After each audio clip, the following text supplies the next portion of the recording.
Bismillahirrahmanirrahim. Assalamu alaikum. This video is about four things. What is FATF? FATF की white grey और black list का क्या मतलब है? क्या कॉन्सिक्वेंसेज हैं किसी मुल्क के लिए फॉर बीइंग इन ग्रे और ब्लैक लिस्ट? और पाकिस्तान का FATF इशू क्या है? सबसे पहले ये अंडरस्टैंड कर लें कि FATF की कोई वाइट लिस्ट नहीं है. ये बस एक गलतुल आम इस्तिलाह है जो कि शायद सिर्फ पाकिस्तान में ही बोली जाती है. FATF की सिर्फ ग्रे और ब्लैक लिस्ट होती है. And that's it. There is no white list. We will first look back in history and try to understand कि दुनिया में ऐसा क्या हुआ कि FATF वजूद में आया. ये बात 1989 की है जब पेरिस में G7 समिट हुआ. Summit is a meeting between heads of government and G7 और ग्रुप ऑफ 7 दुनिया की 7 एडवांस्ड इकोनॉमीज़ हैं. Canada, France, Germany, Italy, Japan, United kingdom, United states. Russia ने G7 को 1998 में ज्वाइन किया. इसके आने से G7 G8 हो गया, लेकिन 2014 में रशिया को एक्सक्लूड कर दिया गया और आज तक G7 ही है.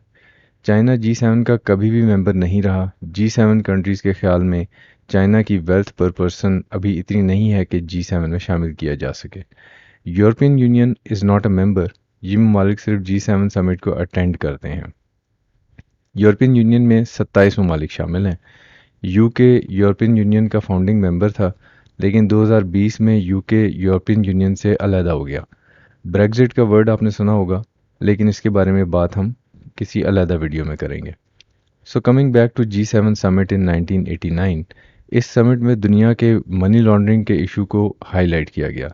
G7 ने इस बात को रियलाइज़ किया कि क्रिमिनल्स अपने इलीगल पैसे को छुपाने के लिए एक मुल्क से दूसरे मुल्क में ट्रांसपोर्ट करते हैं. ये चूँकि बहुत ह्यूज फंड्स होते हैं जिनको बाज़ केसेस में फ़ेक अकाउंट से छोटी छोटी फ़ेक ट्रांजैक्शंस के ज़रिए ट्रांसपोर्ट किया जाता है, इसलिए ये आसानी से पकड़ी नहीं जाती. इंटरनेशनल बैंकिंग सिस्टम चूँकि दुनिया के बिज़नेस के लिए यूज़ होता है, इसलिए इस सिस्टम को क्रिमिनल्स यूज़ ना करें अपने चोरी के पैसे को ट्रांसपोर्ट करने के लिए. तो इस सिस्टम को ज़रूरी है कि इन चीज़ों से पाक रखा जाए और इसकी इंटेग्रिटी को इंश्योर किया जाए. बिल्कुल वैसे ही जैसे एक ऑर्डिनरी चोर चोरी करके रश वाली जगह पे गायब होना आसान समझता है, इसी तरह मनी लॉन्डर भी ट्रांजैक्शन ऐसी जगह से गुजारते हैं जहां बिजनेस एक्टिविटी ज़्यादा होती हो, ताकि उसकी ट्रांजैक्शन हाईलाइट ना हो और जेन्युइन ट्रांजैक्शन में छुप जाए.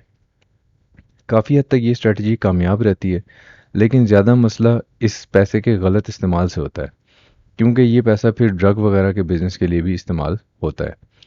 सो 1989 में G7 ने मनी लॉन्ड्रिंग से निपटने के लिए फाइनेंशियल एक्शन टास्क फोर्स बनाई.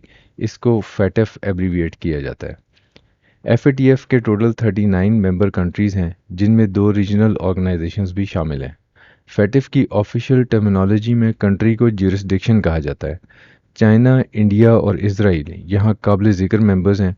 मेंबरशिप की बुनियाद साइज़ ऑफ GDP और FATF स्टैंडर्ड्स की कंप्लायंस होता है.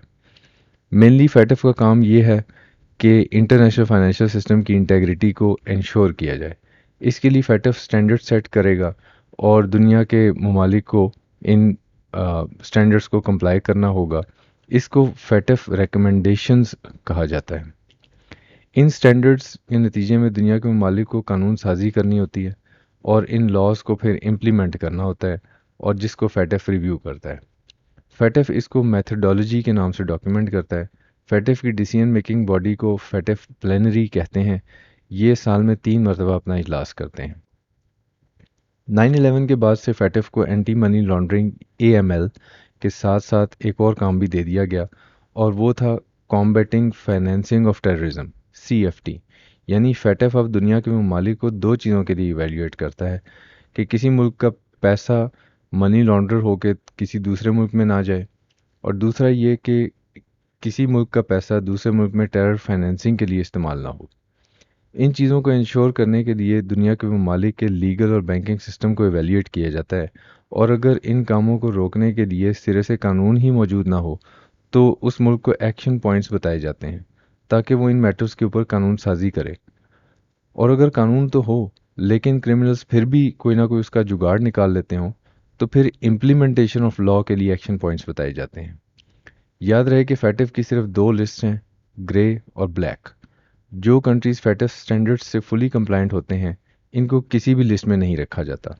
सो वाइट लिस्ट नाम की कोई चीज़ एग्जिस्ट नहीं करती. जो कंट्रीज़ फेटफ स्टैंडर्ड से फुली कंप्लायंट ना हो लेकिन कमिटेड हो कि वो गिवन टाइम फ्रेम में कंप्लायंस करेंगे, इनको ग्रे लिस्ट में रखा जाता है। ग्रे लिस्ट को टेक्निकली ज्यूरिसडिक्शंस अंडर इंक्रीज मॉनिटरिंग कहा जाता है। फेटफ की वेबसाइट पे आप इन कंट्रीज़ के बारे में मज़ीद जान सकते हैं। जो कंट्रीज़ फेटफ स्टैंडर्ड से कंप्लायंट ना हो और कंप्लायंस करने को भी रिफ्यूज़ कर दें, उनको फिर ब्लैक लिस्ट में रखा जाता है। ब्लैक लिस्ट को technically high risk jurisdiction subject to a call for action कहा जाता है। फेटफ की वेबसाइट पे आप इनके बारे में मज़ीद जान सकते हैं। अभी ब्लैक लिस्ट में 2 कंट्रीज़ हैं। फेटफ ऑब्जर्वर ऑर्गेनाइजेशंस में दुनिया के इम्पॉर्टेंट इकोनॉमिक इंस्टीट्यूशंस शामिल हैं जो फेटफ को सपोर्ट देते हैं, जैसे कि Asian development bank, IMF, world bank वगैरह वगैरह। सो इस वजह से जो मुल्क ग्रे लिस्ट में होते हैं, इनको बहुत ज़्यादा मुश्किलात होती हैं इन इदारों से बोरो करने में, क्योंकि इन इदारों का ख्याल फिर ये होता है कि शायद यहाँ पे इस पैसे का कुछ गलत इस्तेमाल हो जाएगा। ब्लैक लिस्टेड कंट्रीज़ के लिए ये ऑलमोस्ट इम्पॉसिबल है कि इनको आईएमएफ या वर्ल्ड बैंक या कोई और ऑब्जर्वर ऑर्गेनाइजेशन हेल्प करे। इसके अलावा ब्लैक लिस्टेड कंट्रीज से पैसे बाहर भेजना या रेमिटेंसेस वसूल करना, ये भी एक लेंथी प्रोसेस होता है, क्योंकि इनकी क्रॉस बॉर्डर ट्रांजैक्शंस को डिटेल में स्क्रूटनाइज किया जाता है। यानी in simple words, black listed countries दुनिया के तकरीबन 200 कंट्रीज जो कि या तो फेटफ कंप्लायंट हैं या फिर कमिटेड टू कंप्लायंस हैं, उनसे इकोनॉमिकली कट ऑफ हो जाते हैं। ब्लैक लिस्टिंग एक तरह की इकोनॉमिक सैंक्शन ही होती है। पाकिस्तान की फेटफ इवेंट्स टाइमलाइन कुछ इस तरह से हैं कि 28 फरवरी 2008 को पाकिस्तान पहली दफ़ा ग्रे लिस्ट में आया, क्योंकि after it failed to meet the AML and CFT standards, it was asked to work closely with Asia Pacific group और अपने टारगेट्स को अचीव करे और उसके बाद इस ग्रे लिस्ट से बाहर आए। जून 2010 में पाकिस्तान ग्रे लिस्ट से निकल गया क्योंकि पाकिस्तान ने AML और CFT स्टैंडर्ड्स को कंप्लाई कर लिया। फरवरी 2012 को पाकिस्तान दूसरी बार ग्रे लिस्ट में डाल दिया गया क्योंकि it was not fully compliant again, और फरवरी 2015 को पाकिस्तान ग्रे लिस्ट से फिर निकाल दिया गया। 28 जून 2018 को पाकिस्तान फिर एक मरतबा ग्रे लिस्ट में डाल दिया गया। This was the third time. इसके बाद से पाकिस्तान ने बहुत सारे काम किए।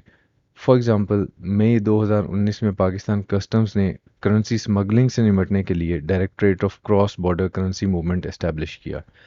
जुलाई 2019 में FBR में फेटफ सेल सेटअप किया गया जो कि टेरर फाइनेंसिंग के मैटर से डील करता था।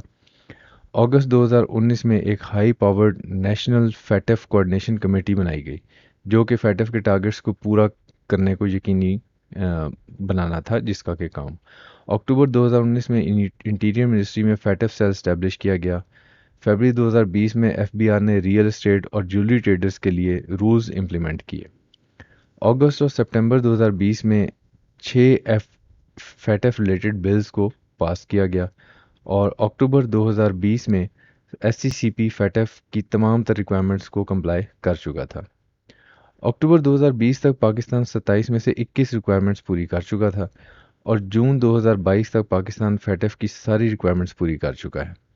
लेकिन अभी भी फेटफ ने अक्टूबर 2022 तक का टाइम दिया है, ये कहकर कि we will schedule on site visit to Pakistan के, और ये देखेंगे कि क्या इम्प्लीमेंटेशन इन ये तमाम कवानीन की और प्रोसीजर्स की क्या हो रही है या नहीं हो रही। इन सारी टाइमलाइंस को अगर पॉलिटिकल टाइमलाइंस के साथ देखें तो आप ये नतीजा खुद निकाल सकते हैं कि किस गवर्नमेंट ने पाकिस्तान के लिए क्या किया है। I hope this was informative for you. Thanks for watching and take care. अल्लाह हाफिज़।